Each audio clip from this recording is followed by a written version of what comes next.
Bonjour, j'espère que vous allez bien.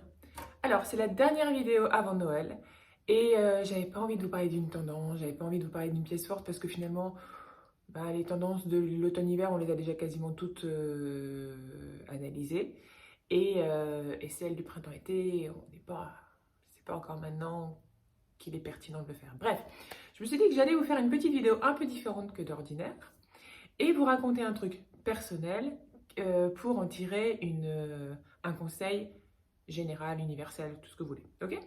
Donc c'est un petit peu différent de d'habitude. Donc, c'est parti. Récemment, on a fêté avec mon mari notre anniversaire de mariage. Je pense que c'était nos 15 ans de mariage. Et une de mes amies très très proches, on était au téléphone et elle m'a dit: ah, c'est incroyable et tout, mais d'ailleurs, je t'ai jamais vu, j'ai jamais vu de photo de toi en robe de mariée. Elle était comment? Enfin, c'était comment ta robe de mariée? Et elle était très enthousiaste par rapport à la robe de mariée, comme n'importe qui pourrait l'être quand on pense à un mariage avec une belle robe blanche. Et elle a été surprise par mon manque d'enthousiasme certain, et parce que moi, je lui ai dit, ouais, ça m'étonne pas en fait, en gros, que je ne lui ai jamais montré de robe ma robe de mariée, parce que, en fait, moi, la personne qui s'est mariée, je ne la reconnais pas. Aujourd'hui, elle ne correspond pas du tout à celle que je suis, mais au-delà de ça, c'est pour moi une personne très très floue. Concrètement, quand je me suis mariée, donc j'avais 23 ans, je pense. De 15 à 20 ans, j'avais fait une très forte anorexie. Et une fois que je suis sortie de l'anorexie, je ne savais plus qui j'étais. Je ne savais plus si j'étais mince, si j'étais grosse. Je ne savais plus ce que j'aimais. Je ne savais plus quels étaient mes rêves. J'avais tout était brouillé, tout était perdu. Avant mes 15 ans, j'étais quelqu'un de très enthousiaste, avec des goûts très tranchés. J'adorais l'art. Alors, il y a de l'art que j'aimais pas, mais j'adorais Rodin, j'adorais Camille Claudel. Je vivais pour ça. J'étais très, voilà, j'étais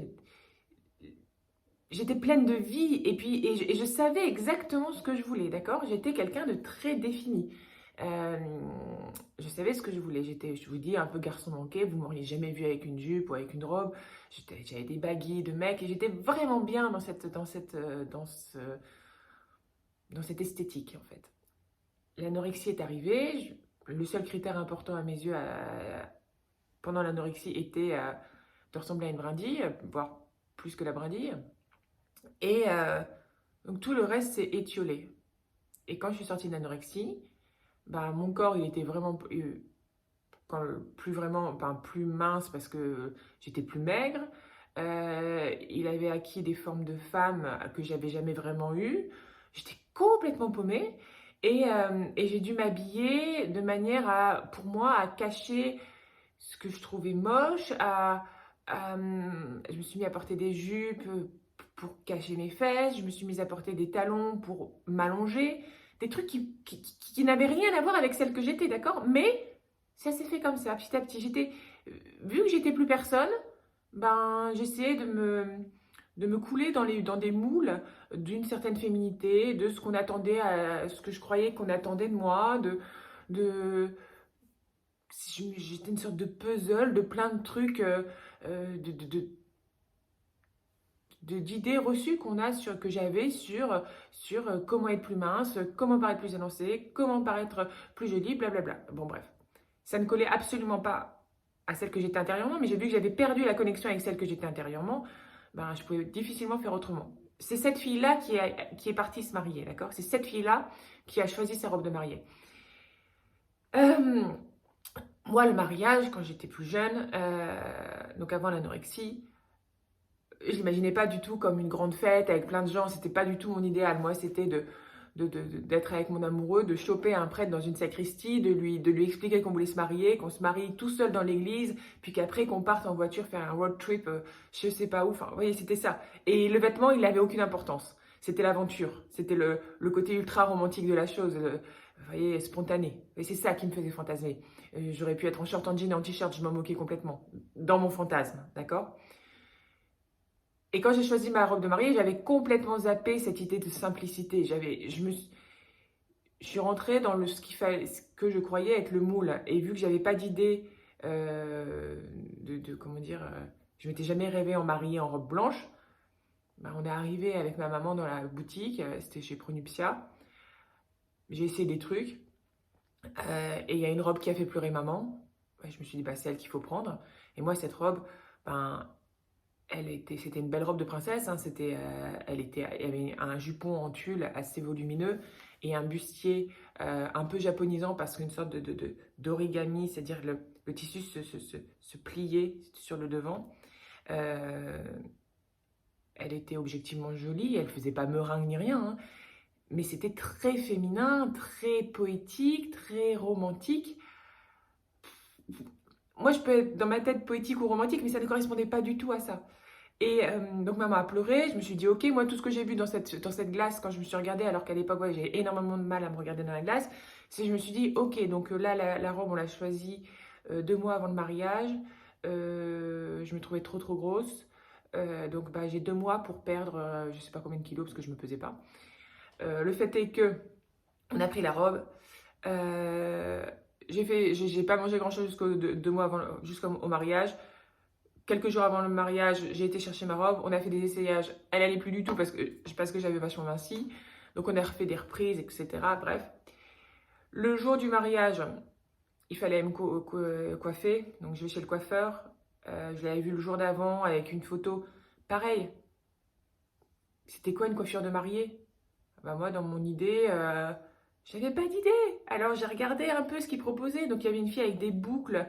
C'était sublime, les boucles étaient belles, sauf que moi j'ai pas les cheveux bouclés, donc il m'a fait des fausses boucles sur le devant, une sorte d'anglaise, avec un chapeau, un chignon un peu banane. Et j'étais là, je me regardais dans la glace du coiffeur et j'étais là, mais en fait tu t'es en train de passer mais complètement à côté de toi, tu passes complètement. C'est qui cette fille en face? C'est Lise qui va se marier et c'est ça que tu lui fais, mais c'est un truc de ouf. Et en même temps, je me trouvais tellement moche et j'avais tellement peu d'estime de moi-même que je me disais, bon, bah, de toute façon, tu te trouves moche avec cette coiffure, mais de toute façon, tu te trouverais moche avec n'importe quoi. Allez, laisse faire. Je reviens à la maison. euh, il faut se maquiller parce que pour une mariée, ça se maquille. Sauf que moi, je me maquillais jamais. Et jamais. Et j'avais pas du tout envie que quelqu'un me maquille parce que je savais que ce serait là pour le coup too much. Mais je me suis quand même maquillée avec du mascara. Alors ça, j'en mettais un petit peu déjà, mais je me suis mis de l'ombre à paupières, le genre de truc que je ne mets jamais. J'ai mis du brillant sur mes lèvres et tout. Bref, à la fin, j'avais cette robe, cette coiffure, ce maquillage. Et, euh, et objectivement, ça fonctionnait.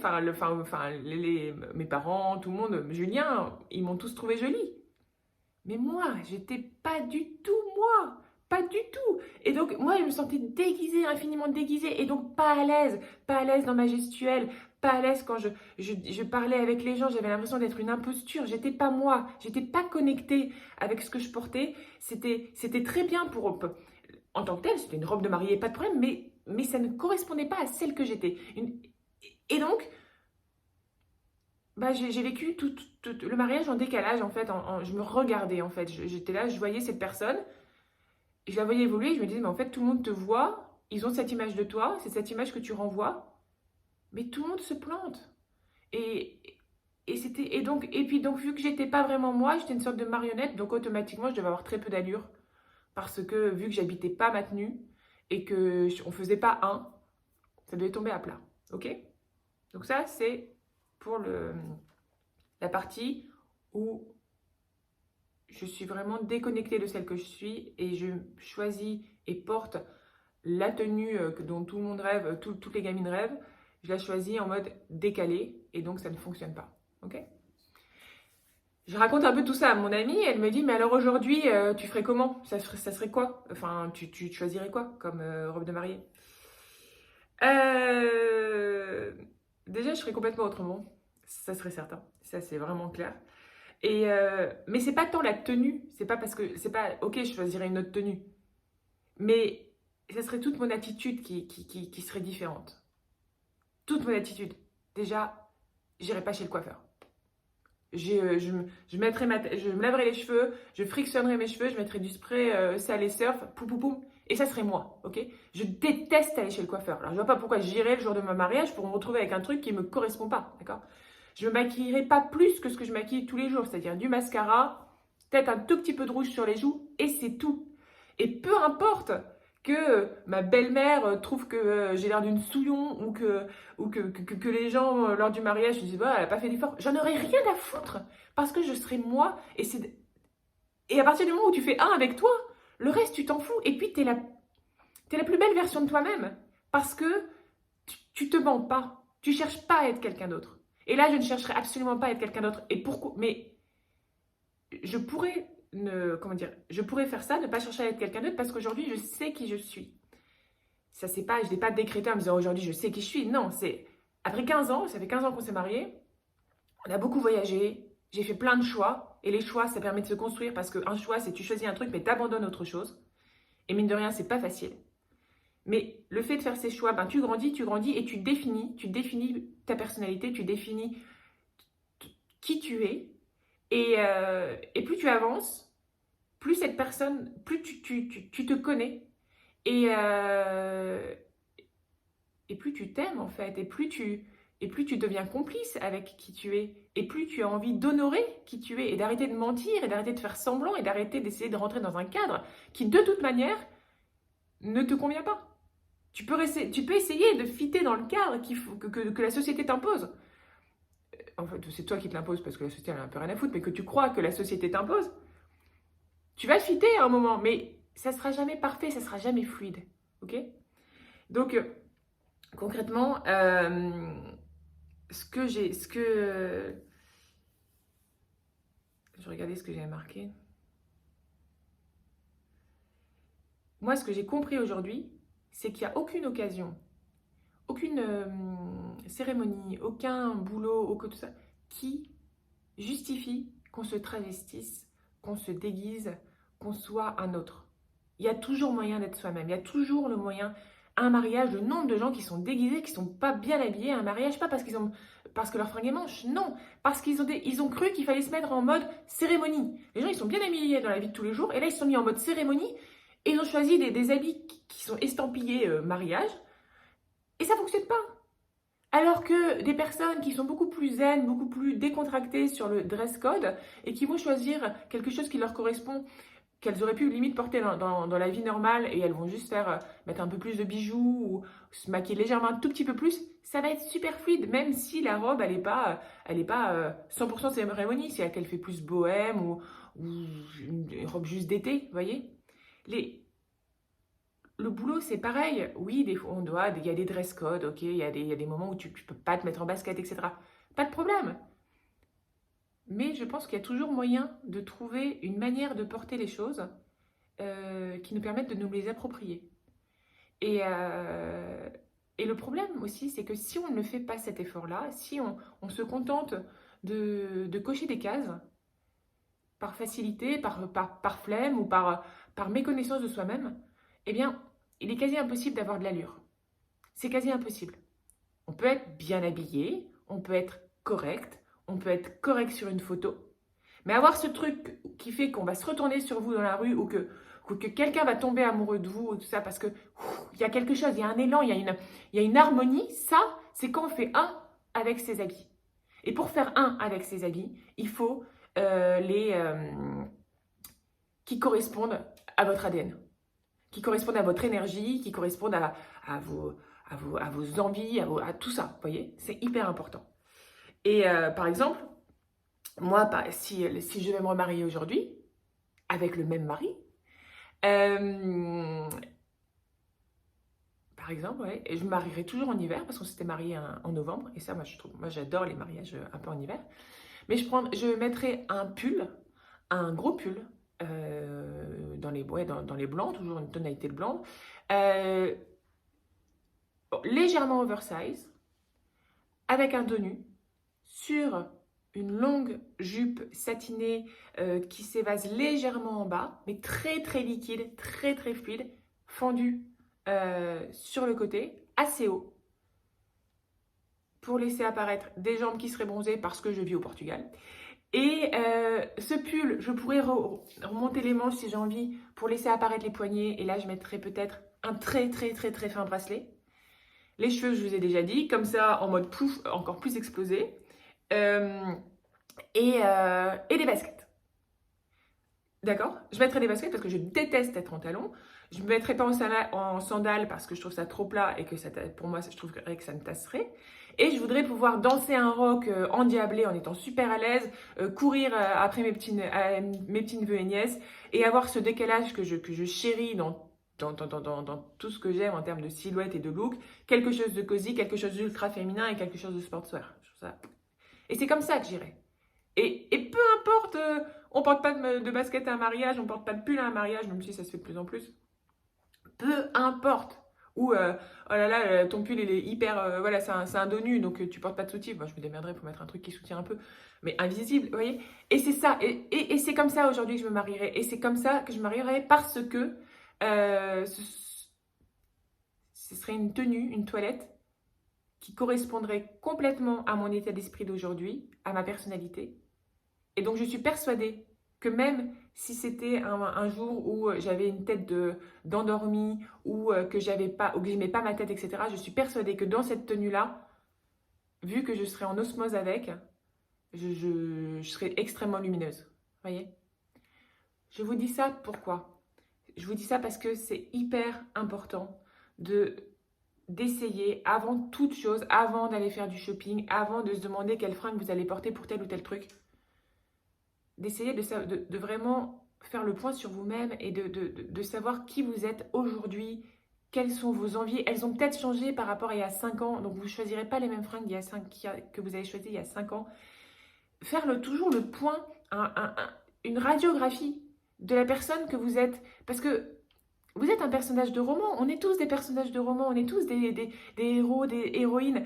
Et ces personnages-là, ils sont tous, comment dire, dans un roman, on n'habille pas les personnes de la même manière, vous voyez ce que je veux dire? Ben, vous méritez tous d'être habillés vraiment pour vous. Une costumière, quand elle habille les gens dans une pièce de théâtre ou dans un film, elle va regarder exactement leur personnalité, leurs traits de caractère, leur façon, leur énergie qu'elle définit, enfin, donc elle imagine, etc. Et en fonction de ça, elle va choisir des couleurs, elle va choisir des formes, elle va choisir un style, blablabla, ok? Soyez votre costumière. Mais pour ça, il faut vraiment se connaître. Et puis, il faut s'aimer. Et je ne vous dis pas de vous kiffer, genre en mettant selfie à 1 milliard. Vous voyez, enfin, non, mais s'aimer dans le sens où avoir énormément de tendresse pour soi-même. Et parce qu'on le mérite. Parce qu'on est tous encore l'enfant qu'on a été. Parce que même dans nos échecs, même dans nos défauts, etc., il y a beaucoup de beauté. Et